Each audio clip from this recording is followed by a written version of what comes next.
Hello everybody, this is Mrs. Wild from your WCA Earth Science A class. Today I'm going to be explaining to you how to do your lab portfolio on star composition and stellar spectroscopy. So this is the intro page for that lesson. You should be using all of the intro pages because on them, I do have like links to modified worksheets. Sometimes the whole assignment's modified, and that's where this video is going to be. So I did have a link here for this worksheet, and I do want you using this one instead of the one in the lesson. It has been changed a little bit just to make it easier for me to read, and it is, kind of some of the questions have been changed just a little bit to make them easier for you to understand too. So you can't write correctly on this copy, okay, directly on here. You have to download this and to get a copy of your own. So there's two options here. If you're logged into Google, you can go to File and you can make a copy. If you're not logged into Google, you do need to go to Download and download it to Word, and it will open up as a Word document. And then you can edit it in Word, and you'll be able to save this to your computer, and it will be able to be uploaded to our Dropbox. So let's go to the actual assignment itself. This is running just a little slow here. So actually, I'm going to go over to lesson 8. This is where the assignment is introduced, and then you'll be submitting it in lesson 9. So you do it in lesson 8 and you submit in lesson 9. So we're going to click on Emission Spectral Lab Activity, and it talks about how your fingerprints are unique, and even nose prints in dogs and cats are unique. And on the periodic table, each element has its own series of spectral lines, which is just like its fingerprint, also unique. And we're going to talk about types of spectral lines, but also just how can we use that to be able to determine the composition of stars. Also, if you look at this electromagnetic spectrum, you're going to see that each color is represented in different wavelengths. From 700 in the red zone all the way to 400 nanometers in kind of that violet area. This is just visible light. So we can see the range of colors that you can see with the naked eye. And then what we're going to be doing is we're going to be looking at each element on your, it'll be on your data table, and you're going to use this information. I would prefer that you go in order here. I had a few students that just go randomly, and it's more difficult for me that way to grade it. So the first element is hydrogen. I'm going to click on hydrogen, and then I'm going to click on View Data. Okay, so if we look at the table below, it gives us all the information that we need. I'm going to split my screen so that you can kind of see what I'm talking about. So I can put down the symbol for hydrogen is H. The atomic number is 1. The lowest wavelength that's listed here is 410. Oops, sorry.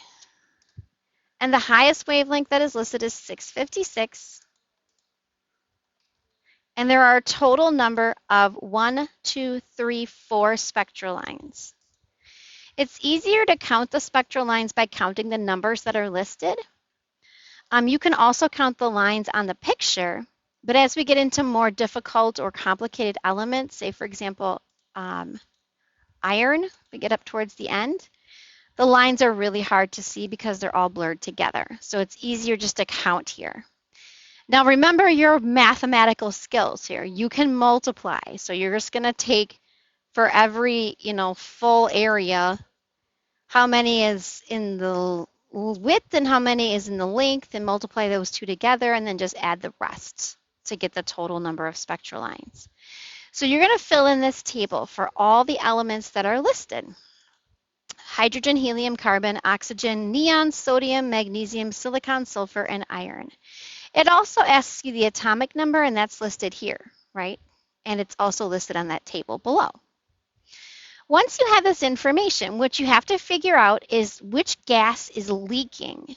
So if you went back to the first page, it gives you this picture. This is the spectrum of our leaking gas.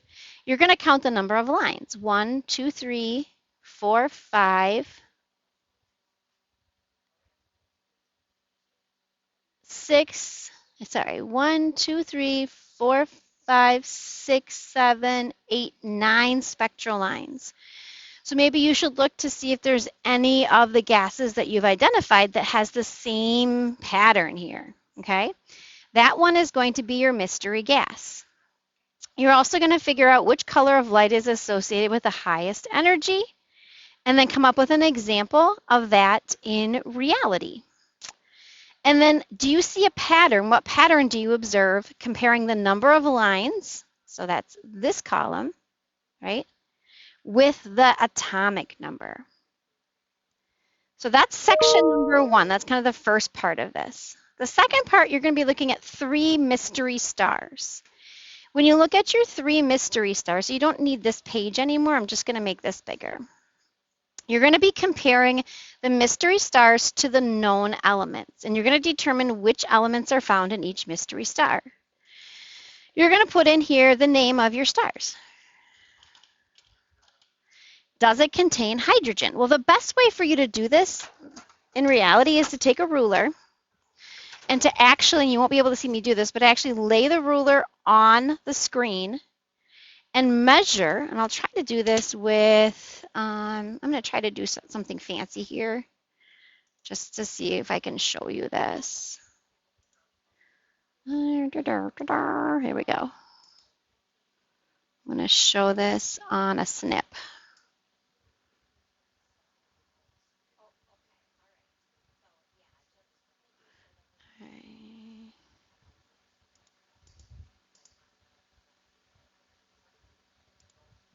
Oh, here it is. Been being dumb. All right, so mystery star number 1, does it contain hydrogen? Well, let's see. What we're going to do is we're going to draw a line. Mystery star. I don't know if it's going to let me draw. Like I'm really bad at drawing lines when, well, I guess we're just going to have to try. A straight line, right? So we're going to kind of come up here. Sorry, I'm really bad at drawing straight lines on the screen with my mouse.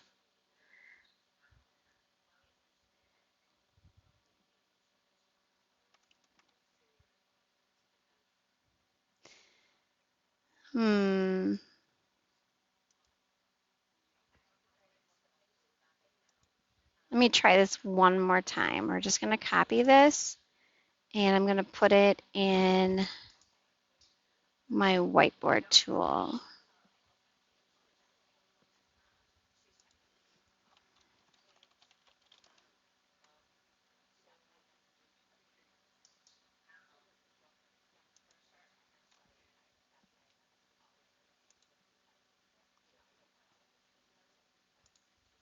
All right, let's try this, because that's just not cutting her. All right, now I should have the tools. So what I'm going to do is I'm going to draw a straight line, and right from this guy, I want it to go straight up. You're going to just use a ruler. Okay, I'm going to have to move that guy over just a little bit to make sure it matches. So what you'll see with it is that the first line in mystery star 1 is going to correspond to hydrogen. So it contains hydrogen. So let's go back to this one and say, yes, it does contain hydrogen. Okay. How about our second line for mystery star number 1? Let's draw a straight line.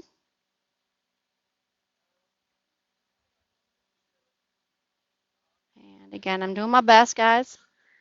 Straight lines are not my forte. Ipsy bitsy. Definitely want it to be straight. Here we go. So it looks like it's intersecting with a line that is only in calcium, right? So for mystery star number 1, it contains calcium. We know that. Okay. Let's do the third line, I should say. and mystery star number 1. Just really bad with starting. But that intersects with the hydrogen one again, right? So that's telling us, okay, so hydrogen for sure is here. Okay, so good. We know that's part of hydrogen.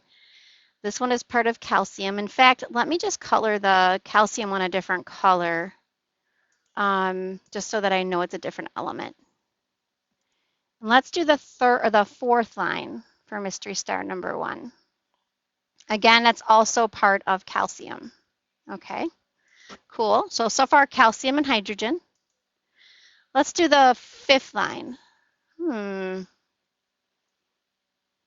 one I'm going to have to just look at again, right? So let's move it over. Looks like it's also part of calcium. All right, cool. Let's do the sixth line of mystery star number 1. Yep, and again is intersecting with that calcium.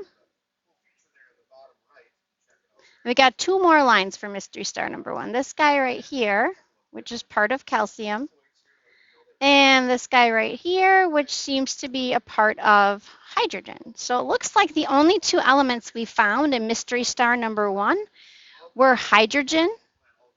We got or this last one, excuse me, should be black.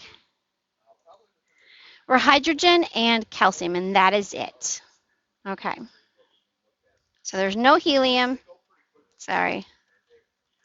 There's no sodium, and there was no mercury. Works a little bit better with a ruler because my lines can go a little crooked sometimes. So you're going to do this again for mystery star number 2 and mystery star number 3 to identify the elements that are found in each. Then you got to figure out whether you think this mystery star 2 formed more recently or did it form a long time ago. And you have to know something about the universe itself. Okay, so the early universe contained strictly hydrogen and helium. Those are the 2 lightest elements on the periodic table. And so the early stars from a long time ago, they would have been composed of hydrogen and helium and nothing else. When stars go through their life cycle, they produce heavier and heavier elements as they get old, up to iron in larger stars, right? And then some big stars will go supernova and produce even heavier elements like mercury and stuff in them. So if your star is containing elements heavier than hydrogen and helium, more than likely that star formed more recently in the universe because it contains heavy elements that had to have been made in early stars, and now that star died and they used the ingredients left over to make a new star. So think about that when you do this second data table in the Analyze section. And then I do ask that you just draw some conclusion about how we use spectroscopy, which is studying spectra like this, to determine what objects are made out of. How do scientists use this? Make sure you write with proper conventions, spelling, capitalizations, period, etc. When you do that. So hopefully that explains what you need to do. Make sure you are doing these portfolios. I know they can take a little bit more time, but they are worth a pretty big chunk of your grade. And if you don't do them, it doesn't usually go very well for you. If you have questions, reach out to me. Otherwise, have a great rest of your day. And